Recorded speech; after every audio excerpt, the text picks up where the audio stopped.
其实要10号之前呢，10号之前呢，反正女生的位置有那个女生，你晓得人多噻，女生。成都相亲市场女生都慌惨了。In the current matchmaking market in Chengdu, many women are feeling particularly anxious and helpless. Some mothers-in-law no longer ask for a bride price, even offering cars and houses as gifts. The competition among women has become extremely fierce. I'm not making this up. I took a walk around the matchmaking corner in People's Park yesterday, and what I saw shocked me. About 80% of the profiles were women's, and many women clearly stated that they didn't care about the bride price, car or house, because they already owned these things. Some mothers-in-law even promised to help take care of the children and were even willing to rent a house to help with child rearing. However, despite all this, these women face a common issue. Most are a bit older and have relatively high educational backgrounds. In the past, they may have struggled to find a suitable partner because their standards were too high, but now, due to their age, they are extremely anxious and insecure. Some women even said that they are no longer picky and just hope to find a normal man, regardless of what he is like. Their parents are also anxious, going to the matchmaking corner in People's Park every day to help their daughters find a partner. Do you think that these women can easily find a suitable partner? 成都的相亲角已经不招女生了，这个女生已经满了啊。The matchmaking corner in Chengdu is no longer recruiting more women. The reason is that the spots for women have already been filled. There are a total of 1,888 spots, and they are essentially all taken. Many people are discussing why some women are so active in the city's matchmaking activities. In fact, the rural matchmaking market also has its own advantages. Especially now, the rural matchmaking market has become more attractive to women. You see, whether online or in real life, the rural matchmaking market has already formed a waiting in line phenomenon. Particularly for men, many have to wait before they can participate in the matchmaking. In most cases, the line for men is as long as 20 or 30 people, all waiting outside for a chance. Moreover, rural matchmaking activities have a characteristic. Men usually do not meet the women directly at first. They first meet the woman's parents. The purpose of this is to screen the men through the parents, to understand their basic situation, including manners, appearance, and so on. If the parents think it's a good match, they will then allow the man to meet the woman. If one can meet 30 potential partners in one day, in 3 or 4 days, they could meet 100 different men. So, wouldn't it be advantageous to choose from 100 men instead of just a few? Therefore, overall, women have a greater advantage in the rural matchmaking market compared to the city. There are more opportunities and a wider range of choices. These older leftover women really should try their luck in the rural matchmaking market. 最近这倒贴女是越来越多了。 Recently, there has been an increasing number of women willing to pay the groom, instead of the traditional practice where the groom pays the bride's family a betrothal gift. Some women even openly state that they don't need a bride price and are willing to give the groom money.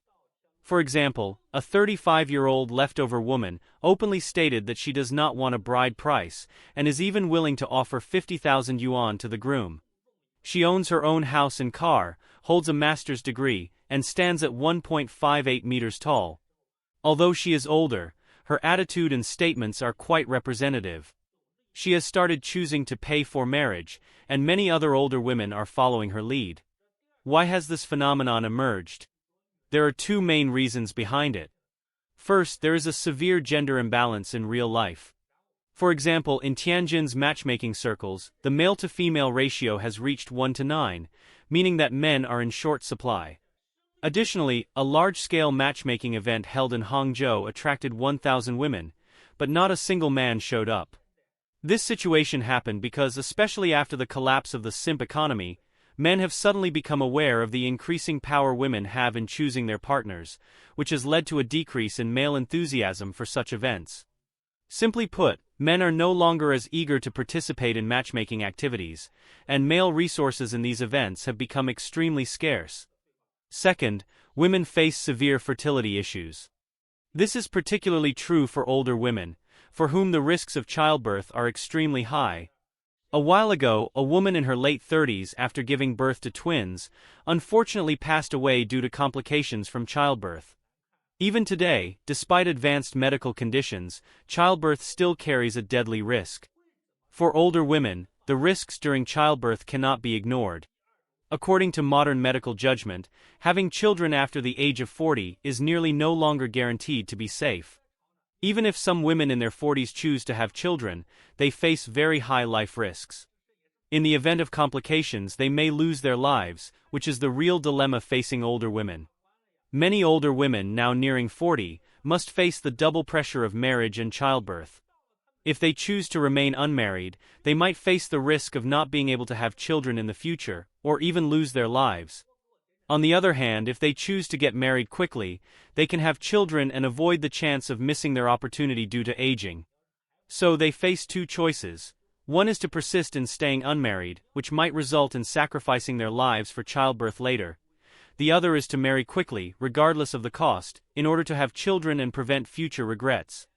If it were you faced with the choice of life or paying for marriage, which one would you choose?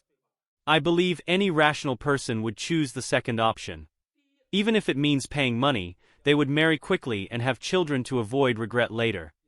The reason we see more and more women willing to pay for marriage is that most women born in the 1980s are about to turn 40, and they are at a critical decision-making point in their lives. In this situation, they must make a choice. Therefore, many women born in the 1980s have realized that marriage and childbirth issues have become pressing and cannot be delayed any longer. And even introduced me to a relative of his. So I started to hesitate, because this guy was only about 1.7 meters tall, and I wasn't sure if I could accept that. After much hesitation, I finally decided to add him on WeChat, thinking I should give myself a chance. However, even until today, I still haven't received any reply from him. It really is a bit disappointing and helpless. 他说成都著名的相亲圣地。 Recently, I've heard many netizens from Chengdu mention the city's famous matchmaking hub, People's Park. They said that the park has suspended the registration for women due to the overwhelming number of female registrants. The park simply cannot handle such high demand. After further investigation, we found that the gender ratio among those attending matchmaking events at Chengdu's People's Park has become seriously imbalanced, with women outnumbering men by almost 9 to 1. In this matchmaking market, men have become a scarce resource. We also discovered that in some megacities, such as Hangzhou, Shanghai, Guangzhou, and Beijing, the gender ratio imbalance in the matchmaking market is even more pronounced. For example, the ratio is often around 2 to 8 or 1 to 9, creating a clear inversion. More women than men, and men have become rare commodities in the market. Now, the number of men who are both qualified and interested in marriage is decreasing. The reason is quite hard to accept. Women, having been overly pampered, now have increasingly high expectations, while many men choose to lie flat, resulting in a severe mismatch in the matchmaking market. Taking Chengdu as an example, some women from other regions, especially those who are just entering the marriage market, have extremely high standards. They almost refuse to settle for less. They demand that a man must own a house, a car, and have savings, and it's best if he has a stable job. In addition, they want him to be handsome, able to provide emotional support, and treat them like queens, always catering to their needs. Many women still firmly believe that they will meet a tall, rich, and handsome man, holding on to a better not at all than just anyone mindset. These demands are simply unbearable for many local men. When these men hear about the women's requirements, they often feel that they cannot meet them and give up within 5 minutes, thinking, "Forget it, I'll just go home and play video games." As for the men who meet these conditions, many of them don't even need matchmaking events, because they can easily find a partner without much effort, enjoying life without worries. As for the remaining men, they are generally those with limited social experience and average incomes. Asking these men to pursue women who are socially experienced and clear-minded is almost a fantasy. It's like a beginner trying to team up with a top-tier female mage to fight a boss. It's impossible. This is like using eggs to challenge stones. Now, women's expectations of men have become higher and higher. They demand a house, a car, a dowry, and a stable job, all of which have become immense pressure for most men. Meanwhile, women still insist on sticking to their principles, unwilling to compromise or settle. These factors are the root causes of the severe gender imbalance in Chengdu's marriage market. Today, I finally understand why the issue of leftover women is so severe in Nanning. Right now, I'm standing at the matchmaking corner of Nanning's People's Park. Looking around, I see that the profiles of women born between 1990 and 1995 account for nearly 90% of the entire space. Apart from the women, there are almost no men. Occasionally, there are a few, but the number is far too small. What's surprising is that these women have pretty good conditions. For example, some are doctors, some are working in government institutions, and others are accountants. Their parents are all retired, and they have their own houses and cars. Aside from being a bit older, there really aren't any obvious flaws. But despite these women having such excellent conditions, why are they still unable to find suitable partners? After a deeper analysis, I found that the root of the problem actually lies in these women's expectations for their partners. Many women seem to have almost identical requirements. They all want men to be at least 1.75 meters tall, to own a fully paid-off house, to have an annual income above 200,000 yuan, to have no bad habits, and to be somewhat attractive, with good chemistry between them. To be honest, these requirements are not particularly high and could certainly match with many men. However, the problem lies here.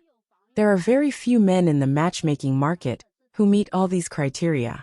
In fact, the men who meet these requirements tend to lean toward choosing younger women, because for many men, younger women are simply more attractive and offer greater potential. Additionally, in Nanning, the gender ratio among singles has already become severely imbalanced. The number of men coming to matchmaking events is decreasing, and it's even reached a 1-to-9 ratio. For women, if they truly want to find a suitable partner, they must act early. As age increases, the options become fewer, and as time goes by, it will be too late to regret when the opportunity is gone.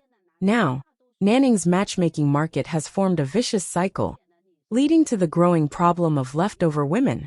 Women who want to find a suitable partner need to reassess their expectations more rationally and seize the limited opportunities in the marriage market. Let me be straightforward today. Among the women in the matchmaking parks across China, at least more than half of them can't find a suitable marriage partner. If you come to these matchmaking parks and see it with your own eyes, you will understand why I say this. The number of profiles of women displayed on the boards is truly overwhelming. These women, except for being a little older, are almost all outstanding in various aspects. They have the education if they need it, they have the income if they need it, and many of them are very independent. It's important to note that I emphasize except for age, meaning that apart from being slightly older, these women excel in almost every other aspect. So, the question arises, why haven't they found a suitable partner until now?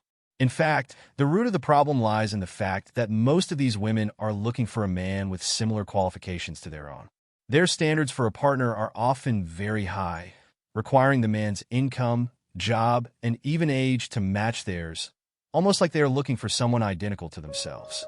For example, the man must be at least 1.75 meters tall, have at least a bachelor's degree, an annual income of over 200,000 yuan, and ideally, he should own a car and a house in the city center. In addition to these women, of course, also hope that the man is handsome and that there's some chemistry between them. The problem is, most of these women are already over 35 years old. Now, let's not even talk about how many men meet these conditions. Just the standards these women have are basically the same as those of younger women around 26 or 27 years old. So, let's ask ourselves, why would a man who meets these stringent requirements choose a woman who is older? Do you agree with my viewpoint? Feel free to leave your comments. I'd love to hear your thoughts.